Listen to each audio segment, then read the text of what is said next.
प्रेमार्पण समदर्शन प्रेमार्पण समदर्शन जग जन दुख जाय नमो नमो प्रभु वाक्य मनातीत नमो नमो प्रभु वाक्य मनातीत मन वचन एकाधार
परिहृत्य सदा चरणां गुरुहामृतशान्तिसुधां पिबवृन्दमनो भवरोदरां प्रणमामि परां जननीं जगदाम्। कृपां कुरु मादेवी सुखेषु प्रणतेषु च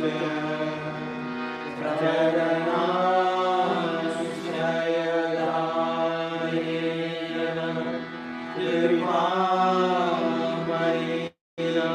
नमोऽस्तुते। लज्जापटानिते विद्यान् स्कारते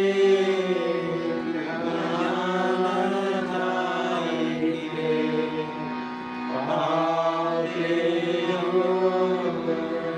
सदा रक्ष कृपामयि नमोऽस्तुते। रामकृष्ण पदप्राणां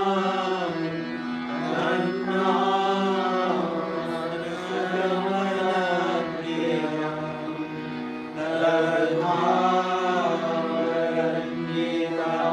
दधारण्यिकाकारं प्रणमामि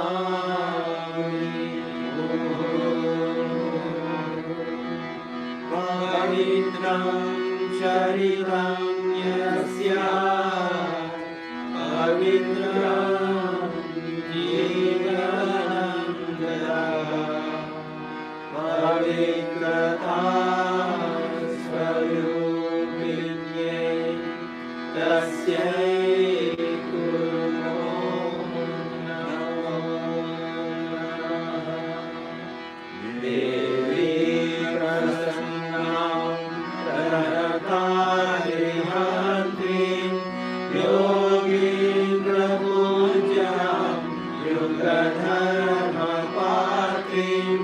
तां शारदां भक्तिविज्ञानदात्रीं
here.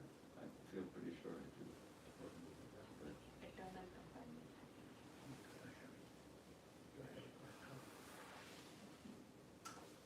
You want to check?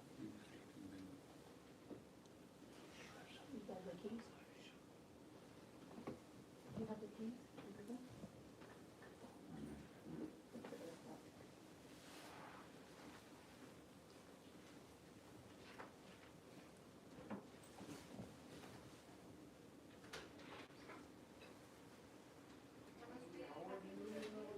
Mm.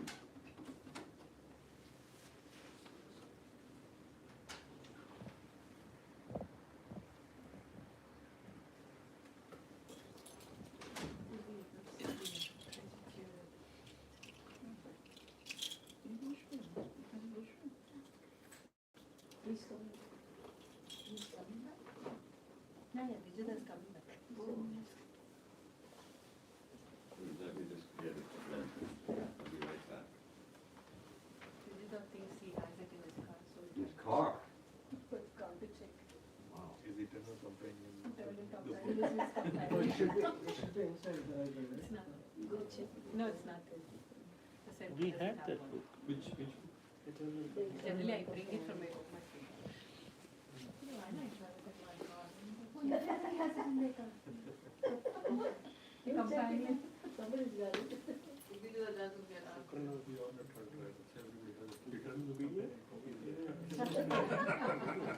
No, we were reading that in a reading. Oh, okay. Everything is being captured here. He may not have it because it takes time to check it and bring it.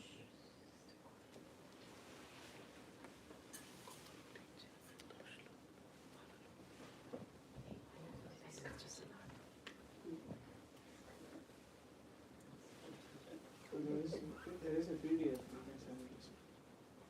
Yes, it is. Lakshmi నీకు ఎక్కడుందో తెలుస్తుంది చూడు కాదు PDF ఉంది PDF ఉందా ఇప్పుడు ఆన్లైన్లో దొరుకుతుంది ఉన్న స్వామీజీకి చెప్తున్నాను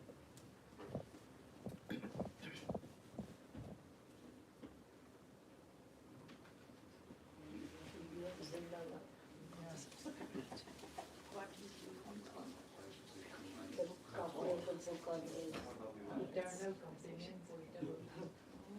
I'm not gonna read it on my phone. Okay. Yeah, Maharajas. So, good evening. Tonight we are going to read some from the life and teachings of Swami Brahmananda.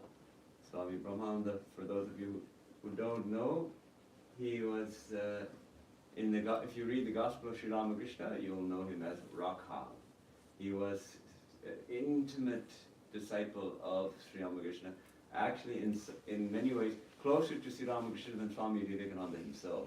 Narendra would oftentimes he would come now and then, but Rakhal was there a lot.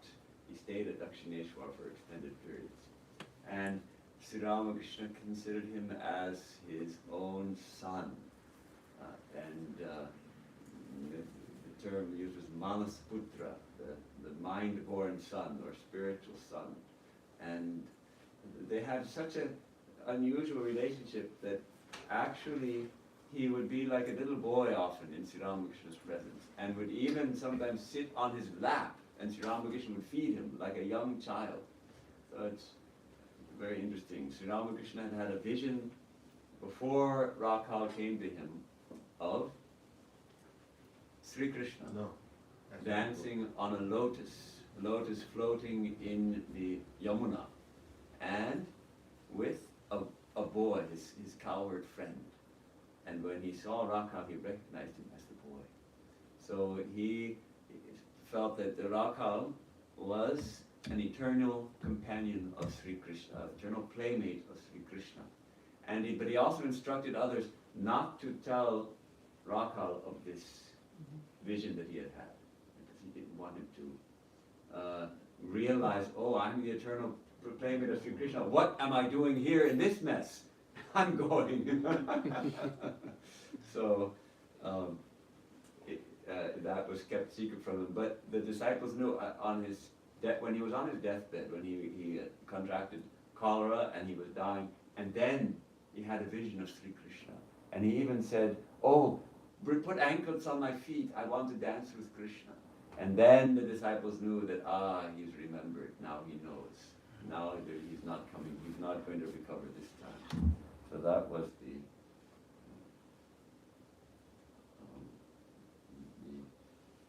what happened with Swami Brahmananda.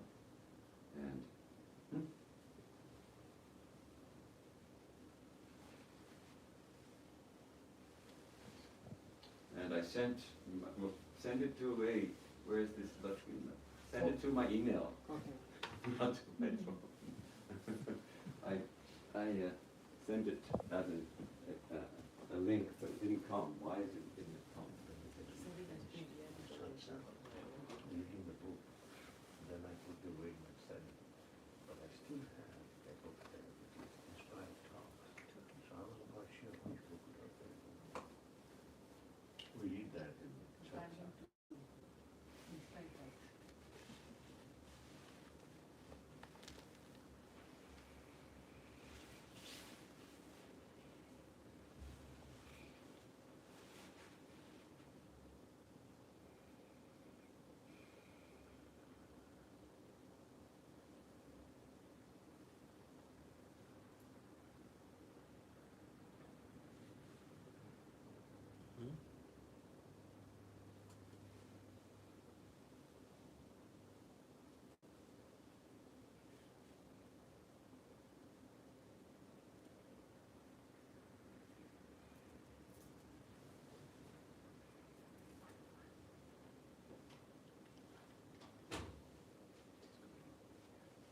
Okay, now it should be properly. I just sent you an email. Okay. Also sent me an email. Okay, so the Swami Prabhavananda, Swami Brahmananda's, many of his disciples came to this country, and among them was Swami Prabhavananda, and he was intensely devoted to his guru, and he is the one who wrote this biography of Swami Brahmananda, the eternal companion, Brahmananda, his life and teachings. And in fact, you could almost say he was somewhat of a fanatic about Swami Brahmananda, because he didn't consider it as the Holy Three. He considered it the Holy Four. And he, in our temple in Hollywood, you'll see on the top of the altar is Sri Ramakrishna, and he's flanked by Holy Mother, and an icon of Christ, a Russian icon that was painted hundreds of years ago probably, and that came to him, and he placed that on Sri Ramakrishna's right, our left. And below, there's a double picture, a frame with two photographs, Swami Vivekananda and Swami Brahmananda. They're placed on an even footing. Now, Swami Ashokananda was in San Francisco. He was a disciple of Swami Vivekananda. So there's a little bit of, push-pull between these two centers, because What is the significance of having Jesus Christ in there? well, in the centers in America, when Swami Prabhavananda came here in 1930, the temple was built in 1938. This was a very Christian country. Now it's less so. More people are spiritual but not religious. Fewer people are going to church. And there are many people who are, now the gates have been opened, and there are people practicing all kinds of different religious traditions. There are many Hindus in America now, many Muslims. There's a yoga studio on every corner, so many people are at least familiar with some basic things about Hinduism. But in those days, it was a Christian country. Was it a defense mechanism? No, it was a genuine devotion for Jesus. Sri Ramakrishna had genuine love for Jesus. He had a profound mystical experience. Do you know what happened? When he was in Jadu Malik's house, he saw this painting. It's a painting. It's a large painting. It's larger than this frame picture of Sri Ramakrishna. It's again another foot beyond. It's quite a large painting. It hangs in the San Francisco Monastery, of all places. But it was at Jaddu Malik's house, and looking at it, he found a light emanating from the photograph. And that light went straight into his heart. And after that, he was completely taken up with the thought of Jesus for 3 days. At the end of those 3 days, he saw a luminous figure approaching him. And he heard in his heart the words, "This is Jesus Christ, Jesus the Christ, the Son of God," something like that, who gave his life for suffering humanity. And Jesus embraced him and merged into him. So make of it what you will. Clearly there was a strong connection between Ramakrishna and Jesus. He had a picture of Jesus in his room also. So most of our Vedanta societies in the West, pretty much all of them honor Jesus as well. And you know that all of our centers, almost without exception, observe Christmas Eve. Yes. So the Swami Prabhupada was given this icon of Jesus. Actually, it's beautiful. If you look closely, the painting of Jesus' face is very beautiful. Swamiji, what is in India? How is the relationship with Christ and all the other ashrams in India, including Belur Math? Well, Bedamot, every Christmas Eve we have a beautiful, beautiful celebration, a big celebration. There's a beautiful altar made, and along with a reproduction of this painting, as well as a painting of reproduction of the painting of the Sacred Heart of Jesus, where he opens his chest to see, you see the heart shine, or something like that, or you see the heart, his heart shining there, and then so many offerings are laid before the altar, and then Christmas carols, English Christmas carols are sung, and then the life of Jesus is read, and so many things are. Has the Christian movement ever accused Ramakrishna order for co-opting Jesus to dignify themselves? There may be some lie. To dignify themselves, what I mean to say. No, I think that there's maybe some complaints that how can you're maybe some complaints. I don't know about that, but I wouldn't worry about it. No, I'm not worried about it. I'm not worried about it, but sort of, it's embracing this to enhance yourself. That is the angle I'm looking at. That's not why we do it. That has nothing to do with it. Nothing to do with it. Because Ramakrishna is everything for us. Yeah. We don't need to say, oh, we want Jesus so that we have better status or something. Not at all. We honor Jesus because, see, people who come, Christians who come, if they see Jesus, they'll also feel a little more comfortable. That's nice. They should feel comfortable. Then they can taste of the nectar of the message of Sri Ramakrishna and the universal harmony, and then they realize that whether you follow Jesus or Krishna or Buddha or Ramakrishna, it doesn't matter, as long as you're sincere in your seeking. So. Swamiji used to call him Rishi Krishna, right? So Right. That's a good point. He used to call him. He used to call him like that. All right. So I'm going to read a little bit from the life here. This is one of the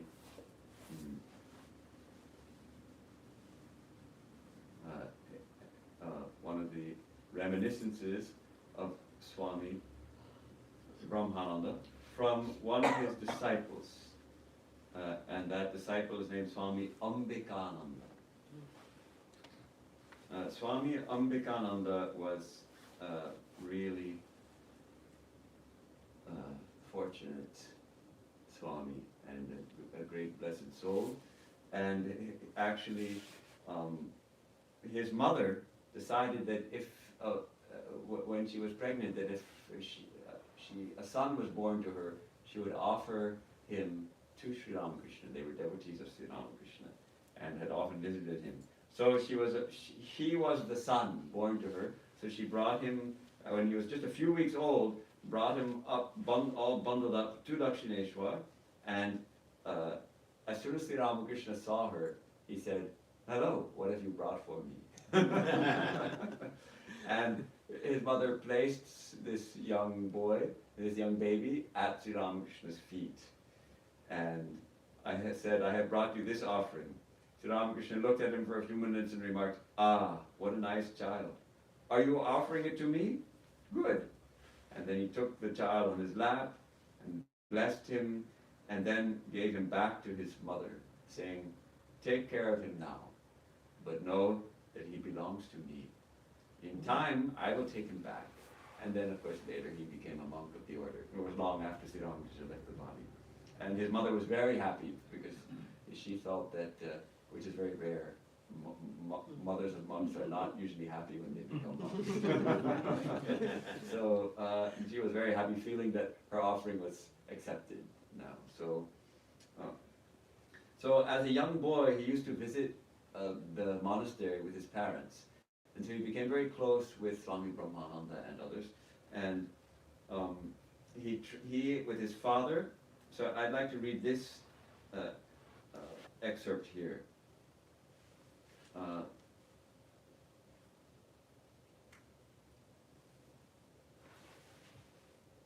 So this was in Vrindavan. He went there to Vrindavan with his father, and Swami Turiyananda and Brahmananda were together there, practicing intense spiritual disciplines. And at the earnest request of Swami Premananda, Maharaj, as he was called, was agreed to come to Belur Mutt, and accompanied by this young boy and his father, and obviously a group. Maharaj wouldn't travel alone, and he used to like to keep some musicians with him who would sing hymns to the divine, and he would go into ecstasy and all of that. So on the way, now I'll read from the passage. On our way to Belur, Maharaj expressed the desire to visit the Divine Mother's temple at the Vindhyachala mountains. These are in UP, right? The Vindhyachala mountains? MP. Yeah, Madhya Pradesh. They're in Madhya Pradesh. All right. And the first night, Maharaj, my father, our host, Yogendra Sen, a devotee, and I slept in the same room. We were just talking about that. In those days, how many bedrooms did people have? One oftentimes. So they all slept together in the room. It was nearing midnight when I felt a gentle touch. I woke up. I saw Maharaj dressed and covered with a heavy blanket. He said to me, get up and dress yourself in warm clothing. I want you to come with me. Without any hesitation, I did as I was told, though it did not occur to me at the time to inquire where we were going. Maharaj took a lantern in one hand and a stick in the other, and asked me to follow him. We went outside. It was the night of the new moon and pitch dark. The path was uneven. Realizing that I was stumbling, Maharaj gave me the lantern to carry and held me by the hand. I asked him then, where are we going? He replied, to see the Divine Mother. There's a famous temple to Divine Mother in the Vindhyachal hills. And of course, new moon night is especially auspicious for worship of Divine Mother. So when all the bhogis, as it were, all the older people were fast asleep, he wakes up this young boy and he says, come on, we're not going to bother anybody.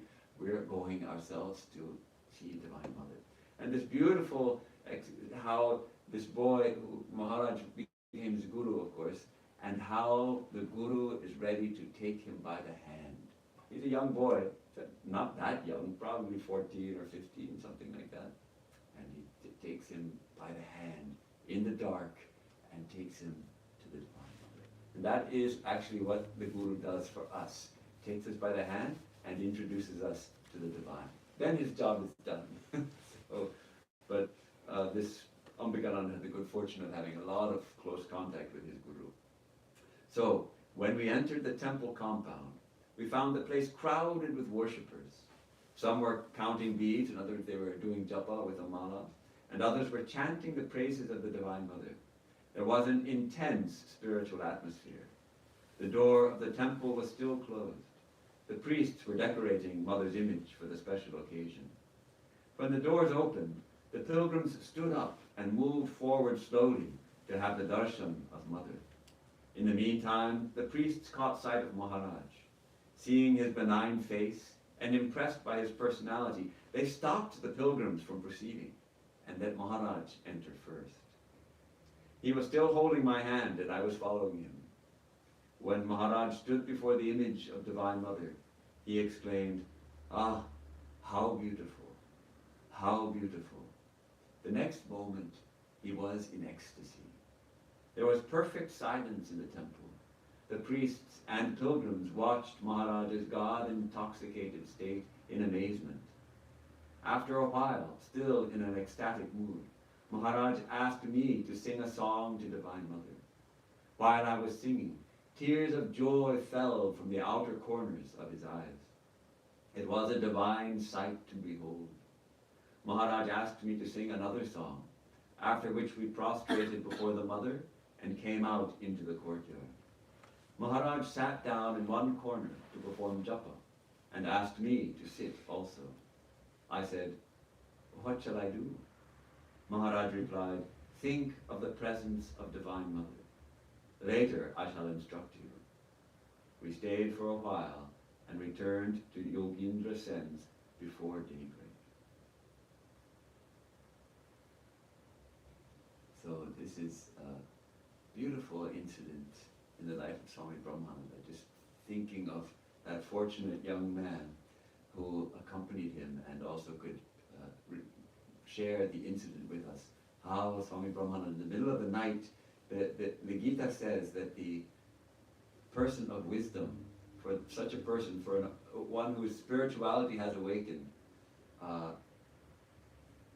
the day is as night and the night is as day. Means for the ordinary people, they sleep at night and stay awake during the day. But the great saints, the great yogis, they wake in the night and they sleep in the day, perhaps. So Swami Brahmananda is like that, and of course it has a more mystical meaning also, that what is day to us is this physical world seems most real to us. That's like a night to the great saints. It's not that real. And what is really day to the great saints is the reality of the divine. The shining sun of the divine is always experienced by them. So they're always in the full noon of the divine, of the presence of the divine. But for us, that's like night, because our eyes have not been opened, our spiritual eyes have not been opened to see that. So it takes this young boy to this temple of the Mother, and one has to admit the power of some of these temples, some of these old temples where the divine has been worshipped, not for weeks or months or years or even decades, but centuries. For centuries and centuries, the divine has been worshipped, and a special presence of the divine can be felt in these temples. And though when we as pilgrims, we go to some of these temples and we think, these priests, they're only interested in money. But actually, many of them also have devotion. There's both sides. Many priests of these great temples, they have great fortune to be serving the divine. And so they've decorated the Divine Mother beautifully. And seeing Maharaj, they understand this is not an ordinary pilgrim. He's a great soul. And they allow him to come first, and he enters ecstasy. And Sri Ramakrishna used to say, the tears of grief flow from the inner corners of the eye. The tears of joy, of spiritual joy, flow from the outer corners of the eye. And I've mentioned this, I think, many times, but we used to see this in Swami Swahanandaji. He would be lying back on his bed before going to sleep. When I was a young novice, I would go with one of the other novices, and we would rub his feet for a while. And sometimes we would chit-chat, or he would quiz us about spiritual life, or he'd say, name all the direct disciples of Ramakrishna. So he would quiz us like that we should know these kind of things. But then sometimes he would just be quiet. And strangely enough, we would see a little teardrop in each outer corner of his eyes. So what was that? Was it allergies? Maybe. But I suspect rather he was having a mood, a spiritual mood. And we would also feel elevated. Just in his presence, we would feel tremendously elevated. And he would have one teardrop in each corner of his eyes. And he would maybe read a little something, and then he would just sit quietly, lie there quietly as we're giving him a massage. So I believe this, that the outer corners of the eyes, the tears are different from the ones that come from the inner corners of the eyes. So that is this wonderful incident of Maharaj and the Divine Mother Temple. And there's many incidents of him visiting temples and going into ecstasy. And would we be so fortunate to experience that ecstasy when we visit the temple? So now we should look at some of Maharaj's teachings. And this is, all right. So I'm turning somewhat at random to the book to read some of Maharaj's teachings. Maharaj used to emphasize very much the practice of japa and meditation, and that one needs to struggle. That in spiritual life, to make progress in spiritual life, struggle is required. To fight against our mind, our restless mind, our lower tendencies. Who wants to sit and repeat a mantra for an hour? At first, nobody. It's very hard. One has to struggle. One has to force oneself to do it. And then gradually the taste for it comes. So let's read a little bit about from his teachings. So someone asks him, Maharaj, is initiation really necessary? Is mantra diksha, is this really necessary? He says, yes, initiation is very important. With the aid of a mantra, it is easier to practice concentration of the mind on one chosen ideal of God. This chosen ideal, this Ishtadeva is a fundamental doctrine of Vedanta, that the divine is one. But there are so many manifestations. What to do? Worship a different form every day? Meditate on a different form every day?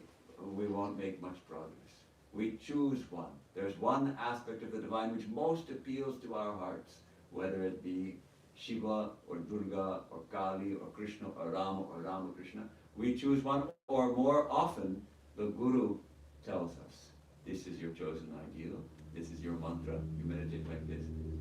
Actually, I think I'm preaching to the choir here because I'm thinking that, there's one person here who hasn't been initiated. Did you da? Yeah, but I have my fix. You have your chosen ideal, yeah. Yeah, I have my chosen You just ideal. haven't had initiation. That's all right. But Maharaj is talking to all of us here. He's telling us that initiation isn't necessary. So whatever it may be, when you're ready, No pressure. no pressure. So because he does say, without the mantra, the mind wanders from one conception of God to another, and never succeeds in concentrating upon any. And without achieving perfect concentration, nothing can be accomplished in the spiritual life. Therefore, the aid of a guru is very necessary.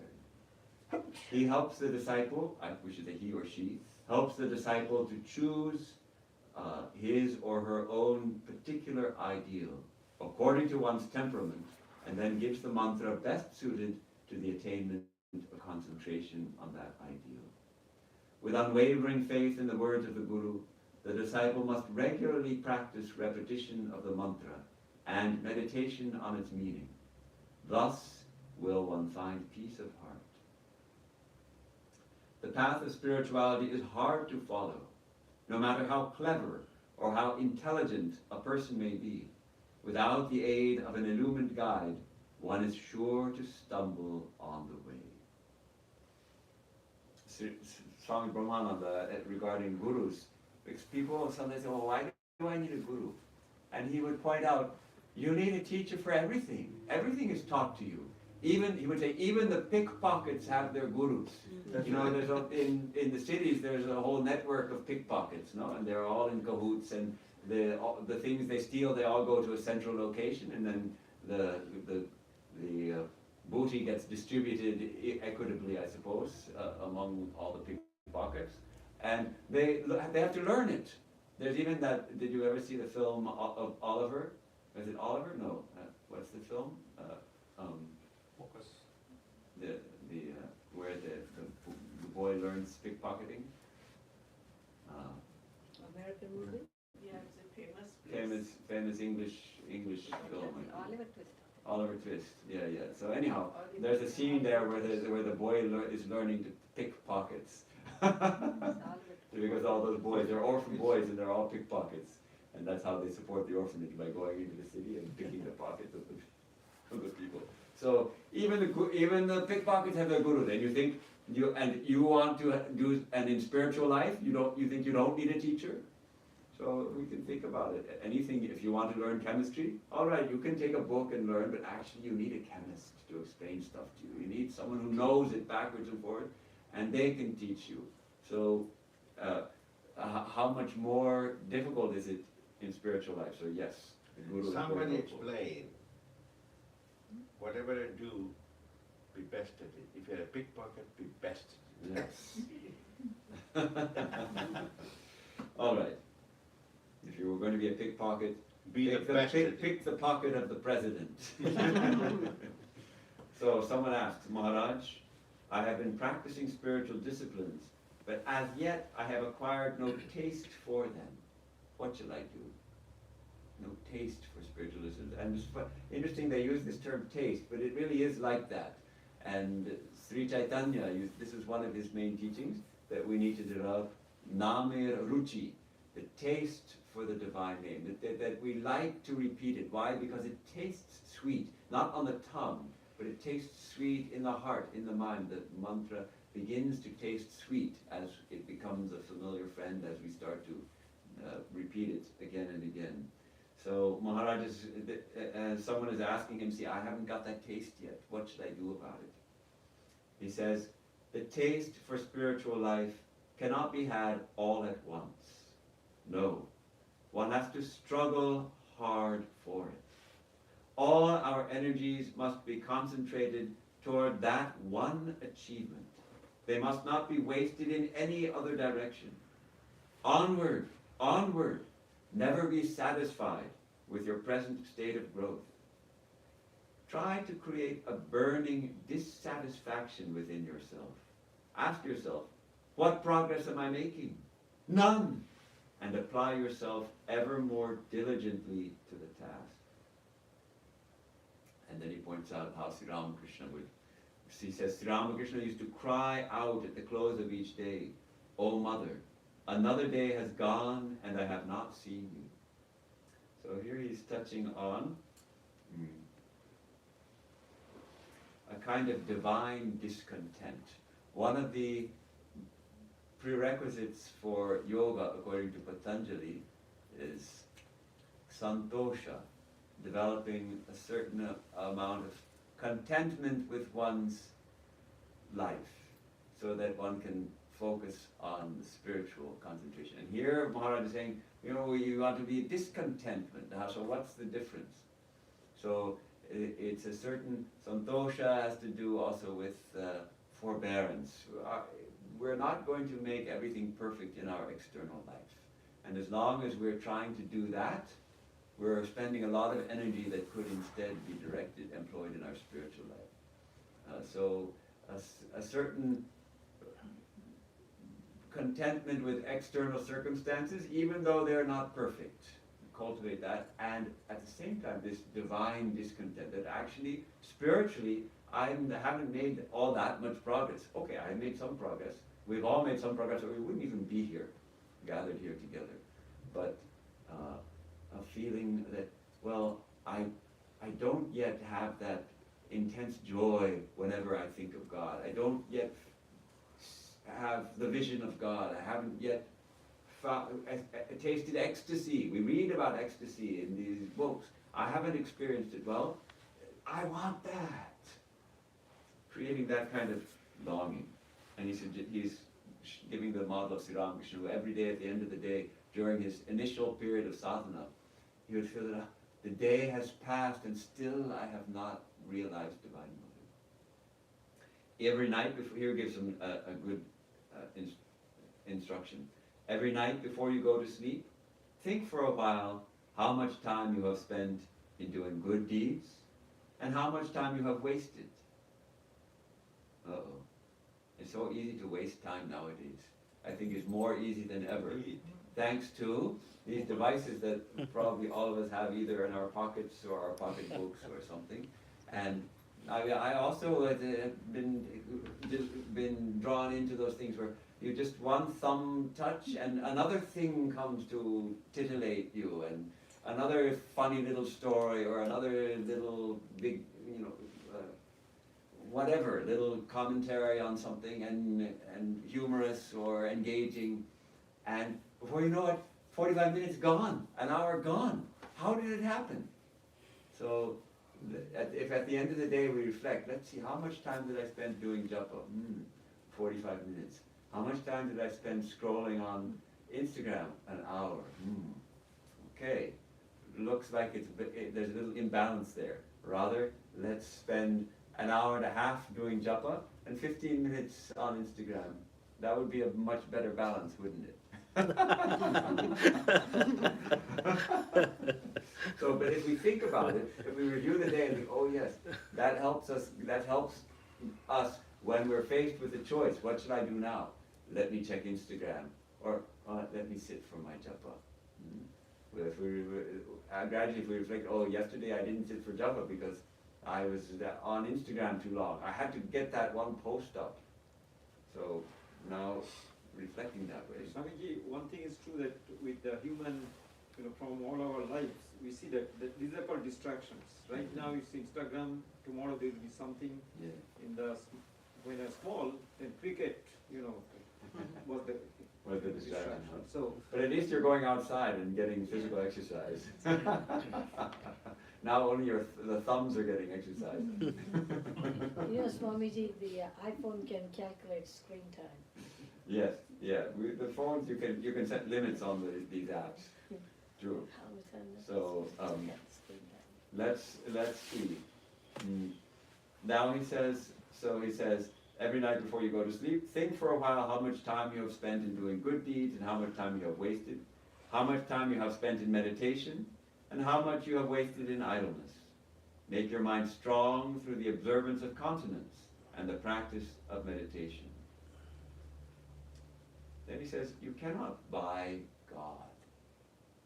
His vision comes only through His grace. Does this mean that you should not practice spiritual disciplines? Certainly, you must practice, otherwise passions will create havoc in you. It's interesting, sometimes we think, well, if I do so much japa, I'm going to vow to do 100,000 japa. As long as it takes, I'm going to do 100,000, and then we think, and then I should get some kind of vision. God is infinite consciousness. Can you buy God with a certain amount of repetitions of His name? That's a mistaken notion. So Maharaj says, actually, the realization comes through divine grace. But we have to prepare ourselves to receive that grace.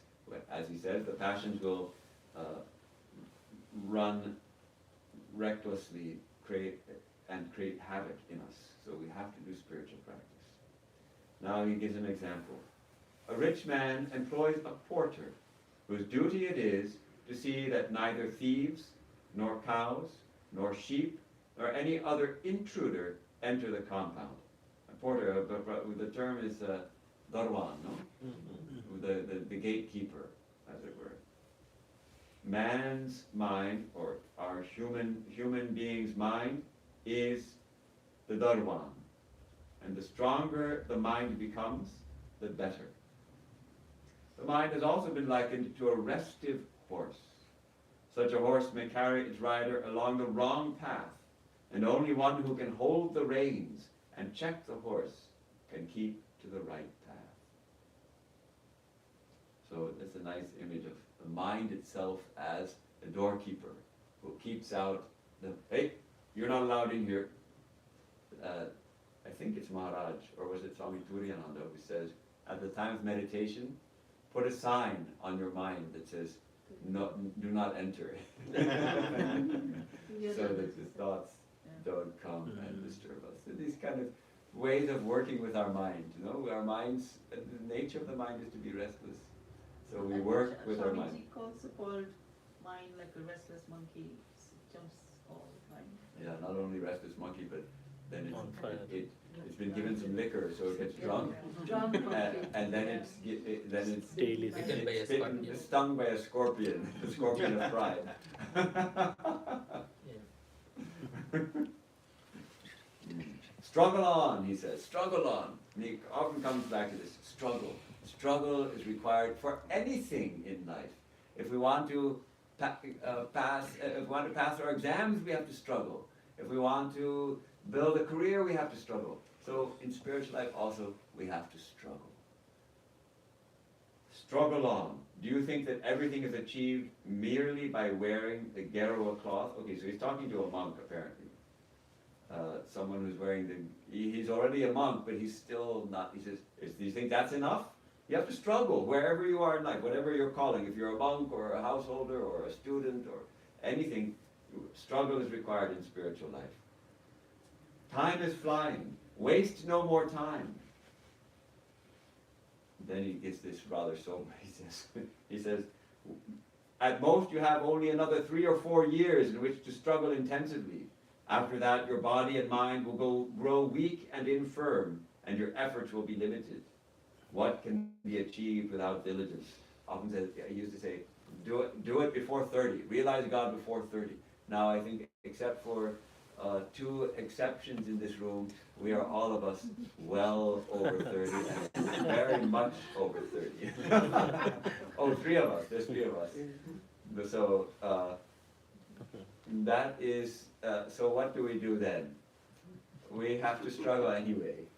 Just because we didn't struggle before 30 or we didn't struggle enough, still we struggle, and we cultivate that young attitude of mind. The old mind says, oh, I know all about that. The old mind is jaded. The young mind is fresh. The young mind is curious. The young mind is eager. The young mind is cheerful. The old mind is pessimistic. The old mind is, no. So a great Zen teacher called this attitude of mind beginner's mind. And because he noted that also in the Zen meditation, which they call Zazen, when one first starts doing it, one brings one's beginner's mind, because one is a beginner, and there's a certain freshness to the practice right at the beginning, because one doesn't have preconceived notions about it, one has a fresh mind, one has been given the instructions, and one follows them sincerely, and makes a certain amount of progress. And then a kind of attitude of, oh, I know all about this comes. I know about meditation, I sit like this, and then the mind loses that freshness, and it starts to wander about. And instead of paying attention, keeping mindful of that present moment, as one is required to do in the Zazen, it gets jaded, and it starts thinking that it's meditating, but it's actually thinking about all kinds of things. That's true. So that beginner's mind is encouraged in Zen Buddhism. Similarly, we can also take that idea of beginner's mind, that when we just think, those of us who have been practicing for a long time, when we first received our initiation, wasn't there a great enthusiasm? Of course, some of us have recently had it, but those who have been practicing for a while, and we're like, okay, yeah, going on, not much has changed, but I like it, I do it, but at the beginning, it's like, wow, I have the mantra, I'm going to practice, I'm going to realize, I'm going to do it. I can do it. I can realize God with the help of this mantra and this practice. I will do it. That enthusiasm. Let's try to recall that enthusiasm. That's what here Maharaj says. Do struggle. So catch that enthusiasm of our first steps that we were taking in spiritual life, and carry that forward and continue it. And so Swami Brahmananda also, he guarantees it. Or I don't know if we'll come on that section, but at one point he used to say, sometimes even he would go so far as to say, when people would complain, when people would come to him after initiation, maybe after a few months, and they would say, we're not getting anywhere. And he would say, he wouldn't tell them anything, or else he would say, struggle on, come to me, if after 3 years you have not attained anything, you can come and slap my face. Who would dare to slap one on the face? But see the boldness. He's so sure that if you practice sincerely, you will make spiritual progress. You will gain in devotion and in faith and in your... We start to get glimpses. We get our higher glimpses, and those nourish us and keep us going. So he had that tremendous assurance that he gives. You will, if you struggle, if we struggle, we will definitely make progress. It's the struggle that has to be done. So he says, you may think, let us have yearning, faith, and devotion first, then we shall begin our spiritual practice. But is that possible? Can we see the day before the break of dawn? When the Lord comes, love, devotion, and faith follow him as his retinue. So we start the practice with whatever little faith we have, and the faith strengthens as we go on practicing. It's not that we shouldn't wait for something to happen before. I'll practice once I retire from my job. Okay, well, you don't have to wait for any kind of spiritual progress. We have to struggle now, no matter what. Nothing can be achieved without spiritual discipline. See, Radha Maharaj was uncompromising in this respect. Holy Mother is much more lenient, no? But even Holy Mother was so absolutely regular in her own spiritual practices, and she expected her disciples to do the same, except when they came to her. There was one disciple, M. Mahendranath Gupta, the recorder of the Gospel of Sri Ramakrishna, who actually received the mantra from Holy Mother. As I understand it, Sri Ramakrishna didn't. I mean, he was definitely a disciple of Ramakrishna, but he didn't receive a mantra from him. And afterwards, he received the mantra from Holy Mother, and so he came once to Jairambati, and he thought this will be the time to do intense japa, and to spend many hours in japa. And Mother, seeing him doing that, she correctly said, "You've come to Mother, just be here. When you come to Mother's feet, just be in the presence of Mother. You don't need to. It's for getting that experience of being in the presence of Divine Mother that thousands and hundreds of thousands of seekers have been doing tapasya for centuries and millennia. And here you've come to in the presence of Divine Mother, and you're going to do japa. Just sit at her feet." But yes, spiritual practice is necessary. Have you not seen what severe disciplines even the avatars underwent? Has anything been gained without labor? What tremendous austerities were practiced by Buddha, Shankara, and others? What burning renunciation?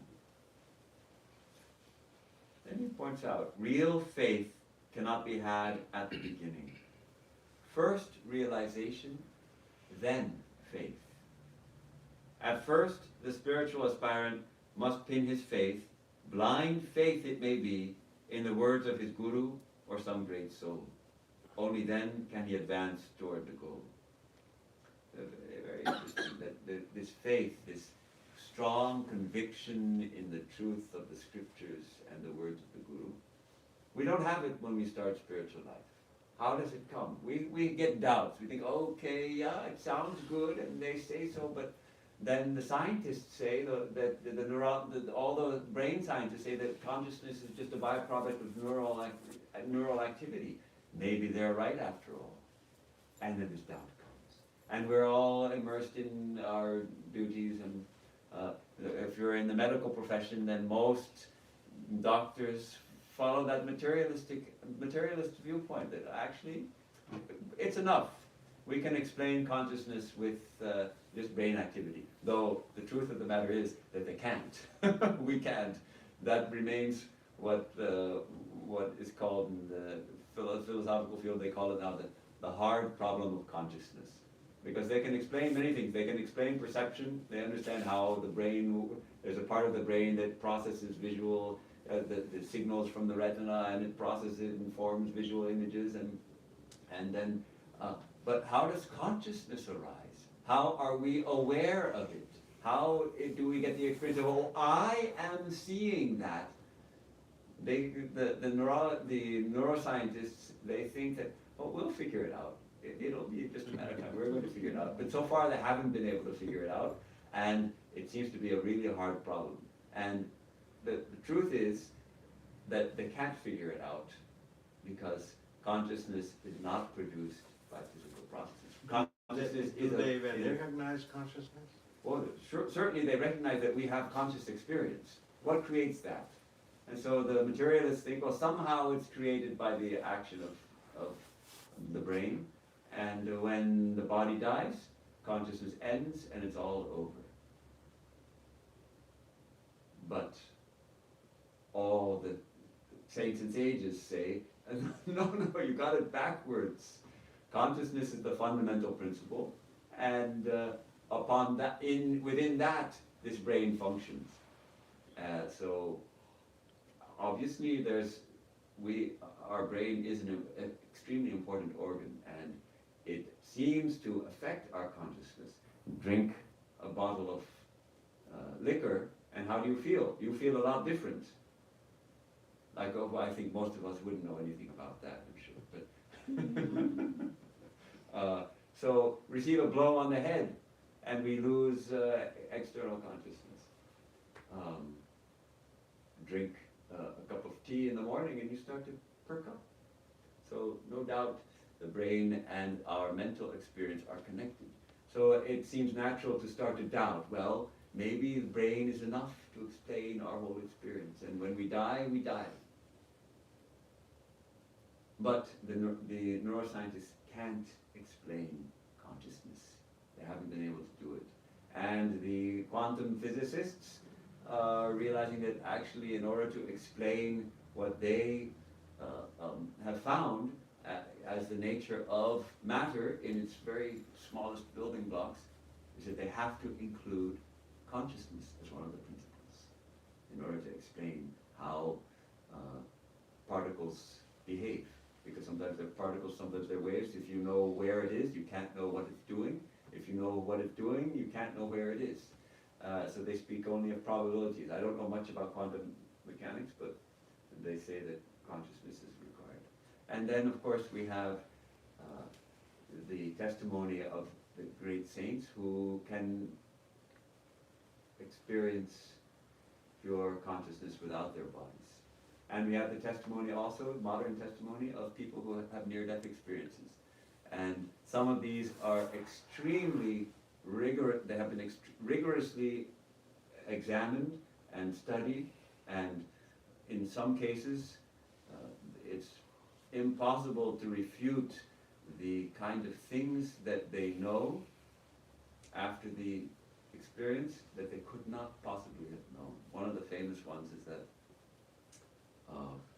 brain surgery they did on a country western singer, I forget her name, and so they had to chill her brain down to, chill the whole body down to a very cold, so there was no brain activity whatsoever. And they could test the brain activity, but they had a clicker going in her ear, and the electrodes sensing brain activity would sense no brain activity whatsoever. And yet, she had a very conscious experience, and she could report what happened in the surgery and what kind of tool was used to open up the skull and all these kind of things.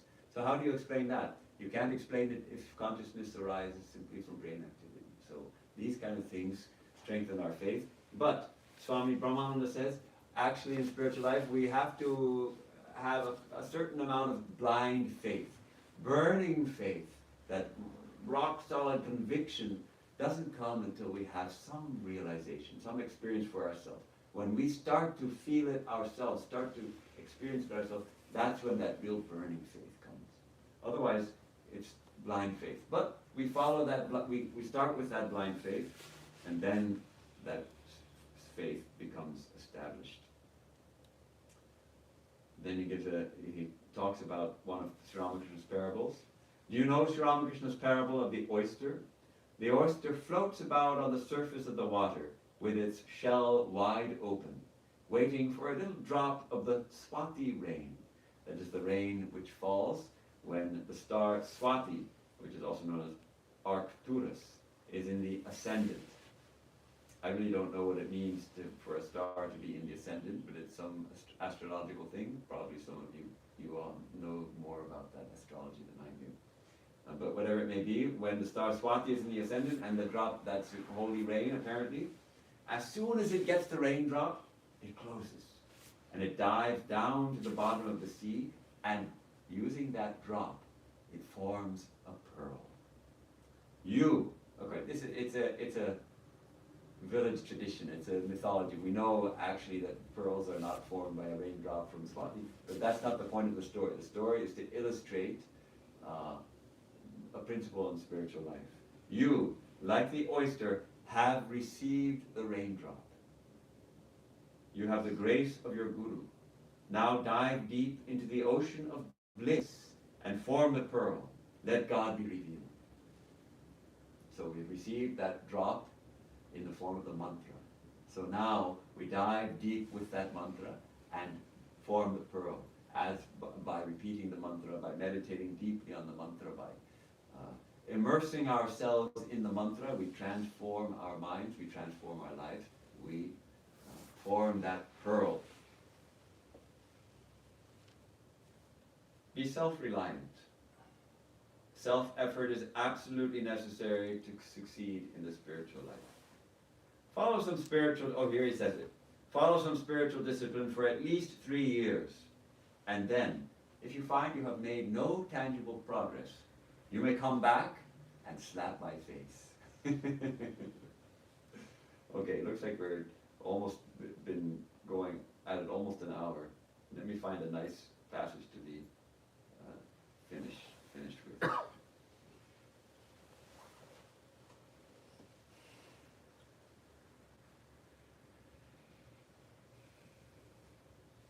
Well, here he gives some practical advice. In the beginning of spiritual life, and even when we're not at the beginning of spiritual life, I may add, it is very good to plan a definite routine. That's why I feel so fortunate, actually, to be in the monastery, because our routine is built in. If I don't feel like meditating in the morning, but Swami Sarvadeva is going to be there in the shrine. If I'm not there, he'll see that I'm not there. He'll ask me, well, what happened? Why aren't you in the shrine? So I go to the shrine because I know, or Swami Sarvadeva is not there. Other swamis are there. Devotees come. If they don't see me, it's a conspicuous absence, right? So, we also keep an eye on the brahmacharis. Are they coming to the shrine? And there's one who's a little lazy and he doesn't always make it. And so if he doesn't make it, I say, hey, what happened this morning? To encourage him to get established in the daily routine. So we're very fortunate. But if you're not living in a monastery, you have to set that routine yourself. If you have a spouse or a sibling who is also doing spiritual practices, it may be great to agree that, okay, let's both do it at the same time. Then that's an encouragement. Of course, if there are young kids, that may be difficult unless you do it before they get up. In the beginning of spiritual life, it is very good to plan a definite routine. A certain length of time should be given to the practices of meditation, japa, and study. Whether you like it or not, follow your routine regularly. By so doing, you will gradually create a permanent habit. Perhaps now you do not enjoy meditating, but as you form the habit, you will come to the point where you will actually feel unhappy if you do not meditate. When you reach this stage, you will know that you have advanced along the spiritual path. Okay, this is one of the signs of spiritual progress, that you feel bad if you miss your meditation. It may be a small thing. We don't make much of it. Oh, I missed my meditation. I'm not making much progress, but gosh, I missed my meditation today. Darn. That's a sign you're making spiritual progress. If you miss meditation and you feel bad about it. Yes. So, This is some of Swami Brahmananda's instructions on spiritual life.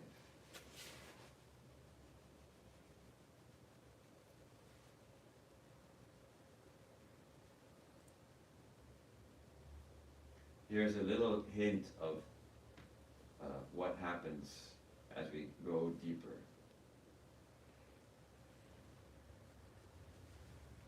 Someone asks him about puja and meditation. Puja means both external ritualistic worship and mental worship. In ritualistic worship, certain accessories are necessary. Look at all these accessories I used this morning in the puja. These are sometimes difficult to procure. Therefore, the mental worship is more convenient for you. First, worship the chosen ideal mentally, with flowers, incense, etc. And then practice meditation and mental japa. In purely mental japa, the mantra is repeated without moving the lips. But in ordinary japa, the mantra is repeated silently with the movement of the lips. One finds that even if one is not audibly repeating the mantra, the lips still like to move. The tongue still likes to move a little bit. It wants to move, whether it's moving or not. So when one reaches a deeper level, then that motion stops. Can you repeat that line again, please? Sorry. So when we do our japa, even if we're doing it silently, maybe we're counting on our fingers, or we're using a mala, or even just repeating it, a certain impulse comes to the vocal organ to pronounce the words, even though we're not uttering them aloud. So we feel kind of that feeling that the lips want to say the mantra. And Swami Brahmananda says that in purely mental japa, if it enters deep enough that we're doing it only within the mind, then that stops. Then there's no motion whatsoever in the vocal organ. That's an advanced state. But we can become aware of it, and we can sort of try to go more deeply by reducing that motion of lips and tongue. And that comes in handy when you're traveling.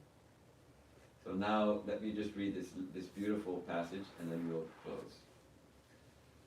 As you meditate on your chosen ideal, think of him as bright, or her, as bright and effulgent, and that everything shines because of his light.